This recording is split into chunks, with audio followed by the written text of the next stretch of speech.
Hello, everyone, and welcome to this edition of Investing and Trading Live. As always, my name is Josh Lilquist, and we are happy to have you with us today.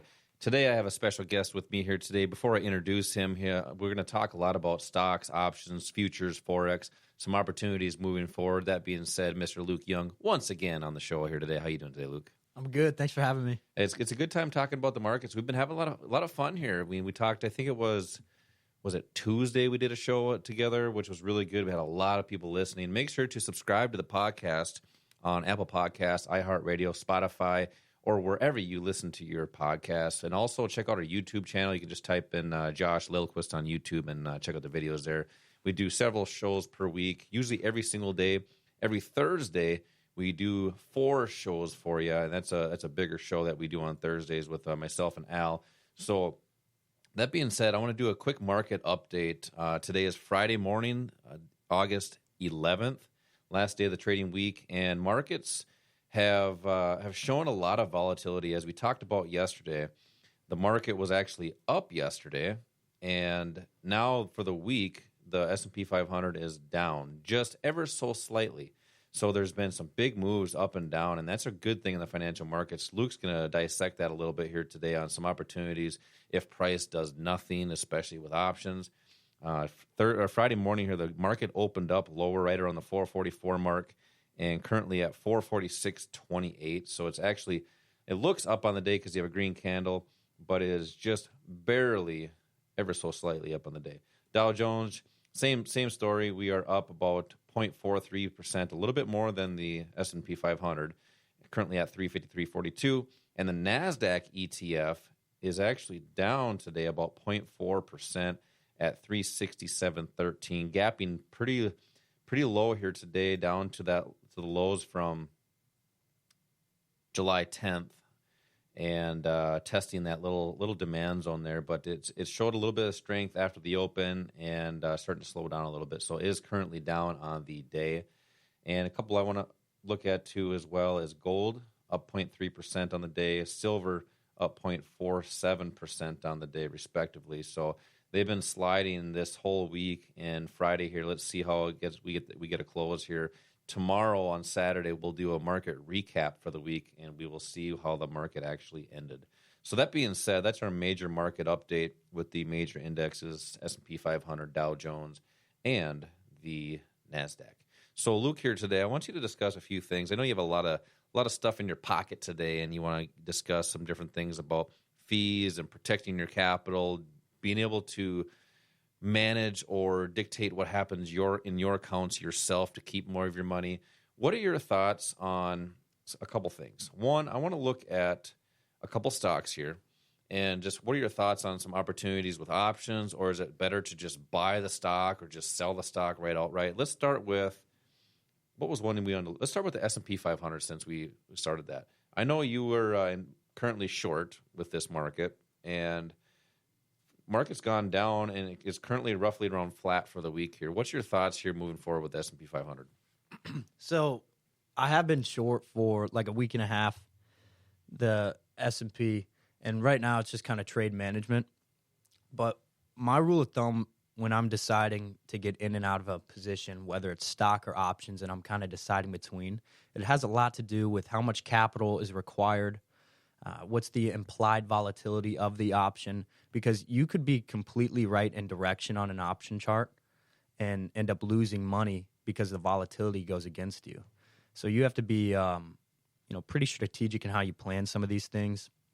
But right now, the S&P, when I got in a week and a half ago, volatility was low, which indicates I could buy a put or a few puts, determining how long you want to be in them for, and you're just riding it down right now. So other than that, you can look at other opportunities in different markets while you are short, or take advantage of shorter term income style of trading the market. Yeah, I like that. And just to kind of we talk a little bit about some odds enhancers or some things that I like to look at when getting in or out of a trade. And, by the way, there's no trading advice here. We're just talking about some different opportunities. This is for our entertainment only. Hopefully you find it entertaining as well.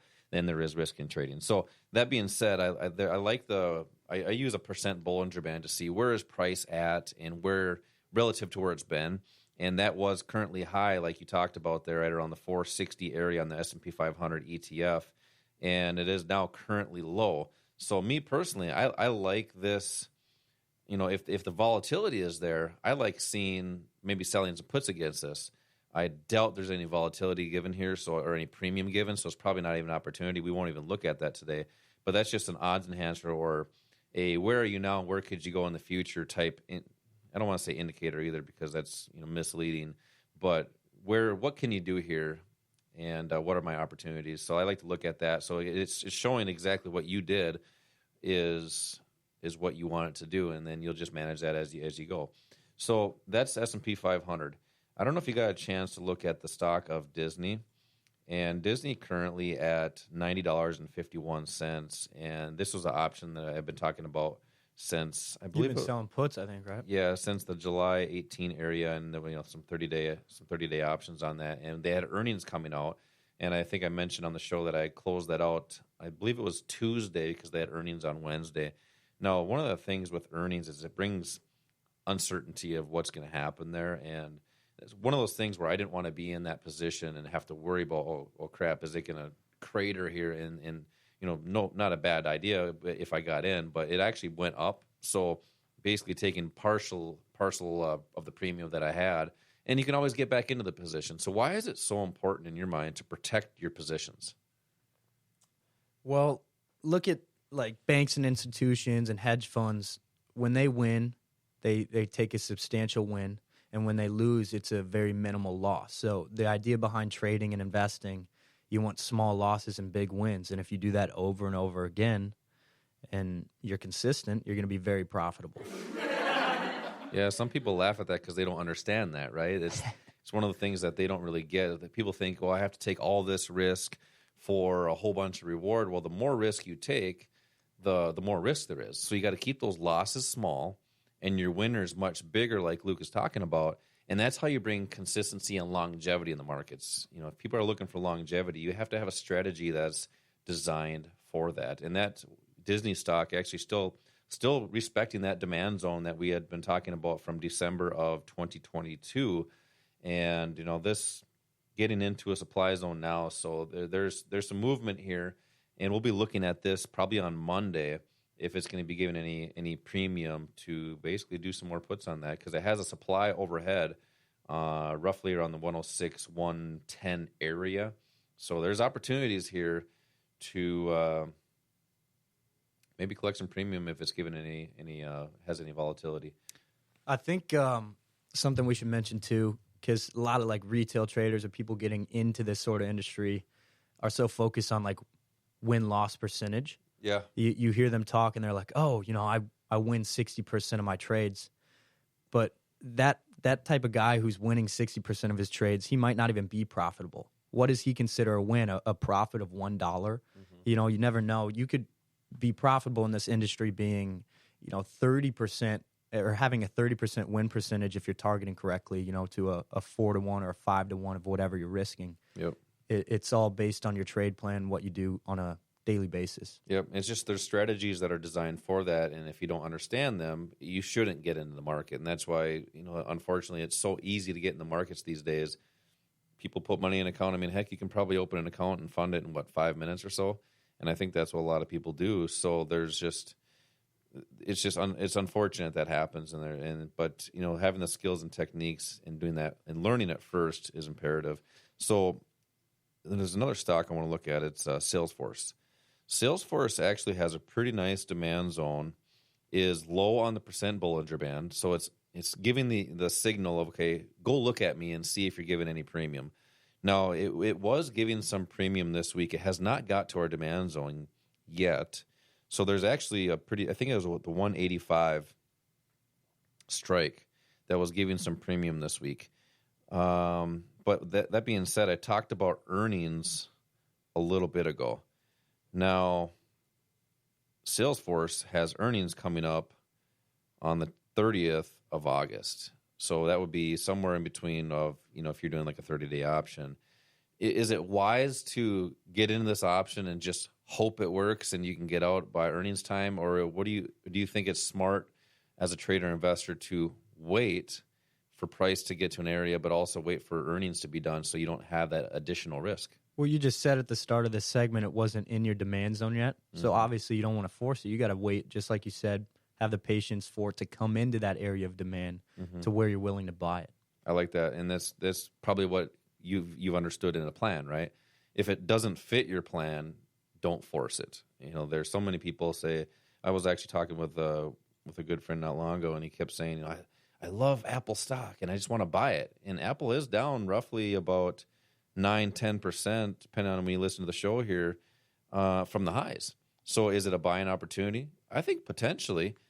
We talked about a demand zone in Apple, a shorter term demand zone, the hourly. I believe we talked about that on Tuesday on the show, and it still has yet to get down there. So why just buy for no particular reason when you can wait for price to come to you? I mean, what are your thoughts on that? It's well said. It just so many people don't know even about waiting for supply or demand. They just, they're told to go invest in the market, and they take their hard-earned dollars and they just throw it in the market blindly. It's pretty scary, and I think people should learn how to use supply and demand. Yeah, you had me confused there. I said, what's your thoughts on that? And you said, that's well said. I thought you were going to end right there. You mentioned a couple things about supply and demand, and we've been talking a lot about that. Just real briefly, in your own words, what does that actually mean in the financial markets, supply and demand? So how can you easily describe this? Because there's like technical terms for everything, but supply and demand are basically imbalances in the market where there's unfilled orders still left over, to the best of our knowledge, from these big banks and institutions, hedge funds, whoever's trading those shares. Maybe it's Warren Buffett, who knows? But it's areas of unbalanced levels of supply and demand to where price comes into these zones and there's a high probability they hit the zone and head back the same direction they were coming in. And that's why you have a stop put in place. That's why you have a target, because if you're wrong, it doesn't matter. You had to stop. You had your trade plan figured out to how much you were risking in that zone and how much you were trying to target if you were going to take profitability. And you do this over and over again, and you can start to identify where these supply and demand zones are on a chart. It's unbelievable. Yeah, so what you're basically talking about is that's how you manage your risk as well.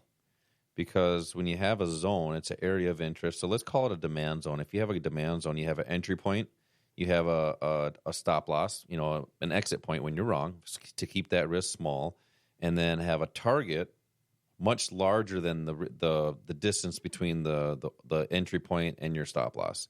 So that way you don't have to be right every single time. And you mentioned something that was kind of interesting. You said, to the best of your knowledge, which nobody's going to be right every time. And it's I don't want to say it's an educated guess, but it's a strategic placement of where you want to be buying or selling.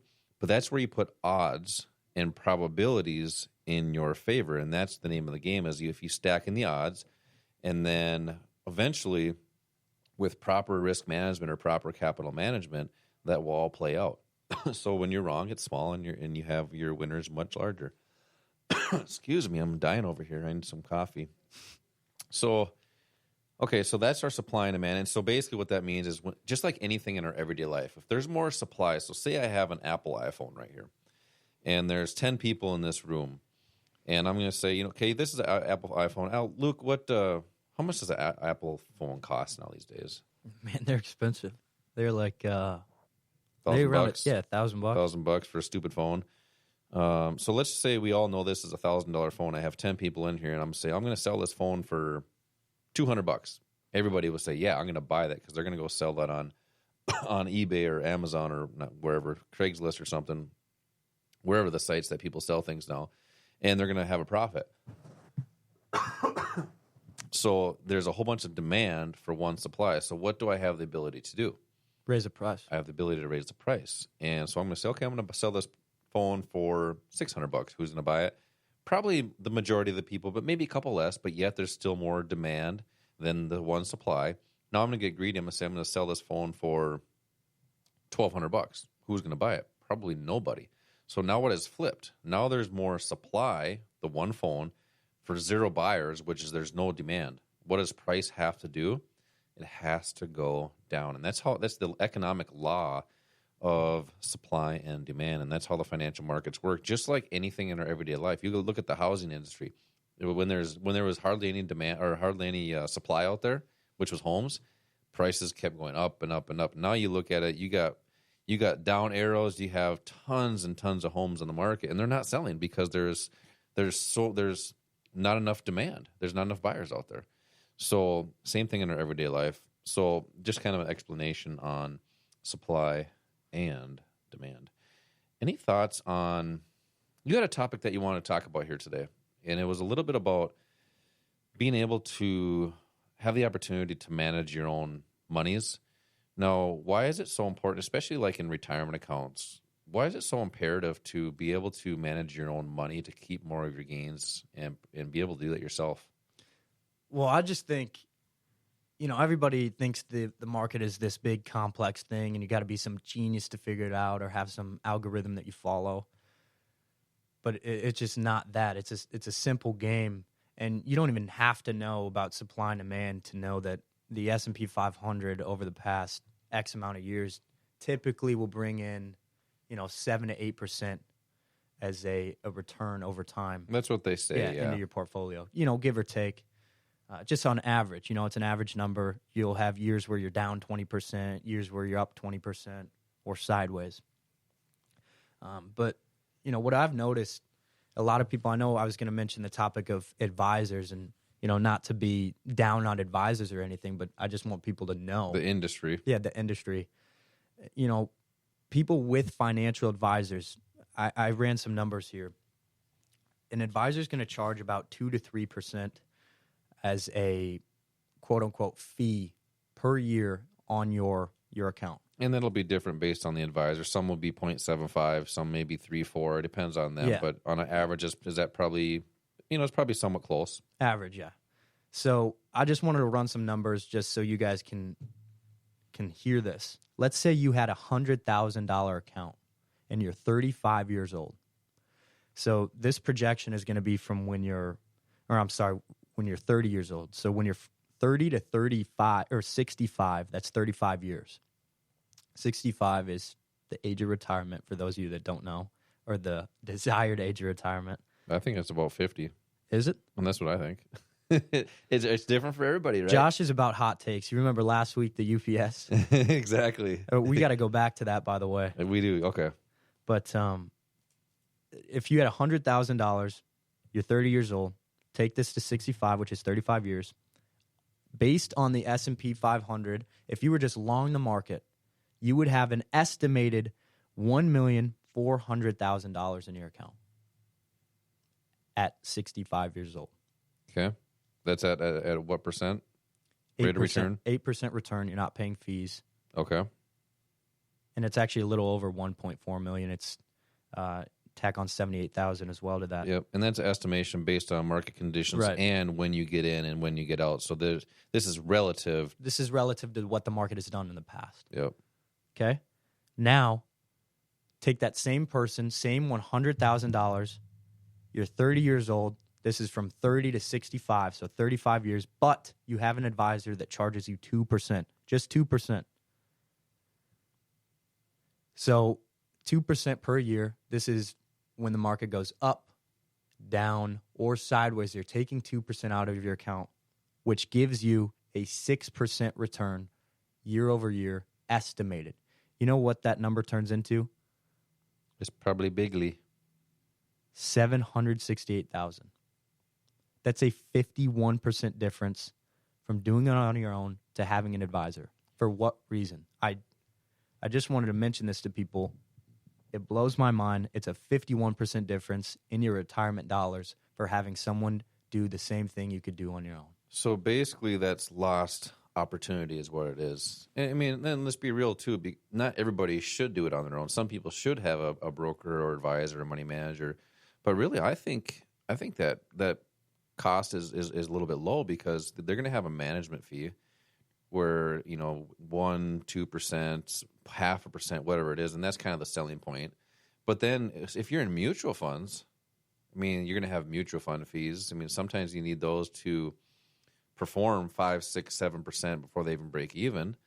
So you're having fees in there that you don't even know about. So just look at the lost opportunity in there. No, none of this is guaranteed. It's all based off market conditions. But wouldn't it be wise to learn the skills and techniques to do it yourself, just to have that opportunity to keep more of your money? And that's important. I'm glad you brought that up, because a lot of people don't really understand that, and they think, they only charge me a 1%. It doesn't sound like a lot, but over time, it's that eighth wonder in the world that you're not getting. It's compounding interest, and that could be the difference between retiring at 60 or 65 or 70. There's a good little metaphor saying that an instructor I knew, Jordan Matthews, lives in New York. He trades for a living. He says, giving an advisor your money is like you buying a Ferrari, 150,000, 200 plus, depending on how you deck it out, your favorite car in the world. You handing somebody the keys. You're in the passenger seat. They're driving, but they're driving recklessly on the highway, swerving into cars, no seatbelt on, just completely reckless, and then they hand the keys back to you when the drive is over. So hence, it's the story of life. Yeah, and you get your money back at the end of it, but it's not pretty. No, it's not. What are these applauds in the those are the laughs. They're laughs, yeah. But I mean, that's crazy. I mean, but the conditioning is out there though, because you're told to have a broker, have advisor, because they're all these smart people and they have all these licenses. But really, and like I said, nothing against the people. I actually have a lot of friends that are in the industry, and we go back and forth a lot. But it's really set up to, that's why the banks, institutions, brokers, that's why you see these big buildings with their names on top. Who do you think is paying for that? So I'm glad you brought that up. And now what I want to do here now is a little bit of a lightning round. Okay.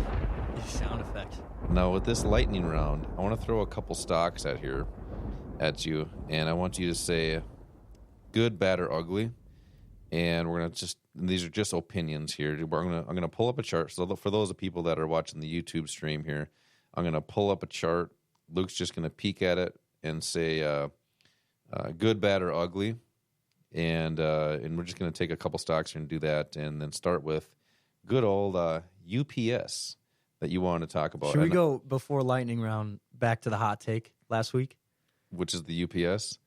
Josh had a hot take that paying their workers $100,000 a year is a positive thing for their company. And actually, I read yesterday, it's not $100,000, it's $170,000. Okay. So they reported good for them. They reported earnings the other day, and they I guess accounted that they're going to be losing a lot more money than expected. Okay, so that's a great opinion. Okay. It's their report, not mine. But no, I'm glad you brought that up, because it brings a lot of opinion to the public. Now, based off of supply and demand, and this price chart looks pretty choppy anyway, right? Technically, I would say I would consider it a longer-term downtrend for the past year, almost 2 years now. But are you going to base your opinions off your decisions off an opinion? No, I was just bringing up a hot take. You think you're a funny guy over there, huh? These sound effects. The crowd thinks it's funny. No, I'm glad you brought that up, because good for them though. Good for that union that was able to negotiate that. That's a great thing for the workers there. And I think it's a good thing long term, because they're going to continue to do what they do, ship our packages. Now, what our opinions are, it doesn't really matter. Price is going to do what it's going to do, and there's opportunities whether it goes up or whether it goes down. And we'll continue to monitor this, and maybe in a few weeks here, Luke will say, you know what, Josh, you were right. It's a good thing for this company. They're doing well. How about this? It could be a good thing. UPS, I want to ask your opinion. Will this make other companies like FedEx and other shipping companies do the same thing with their workers? Probably.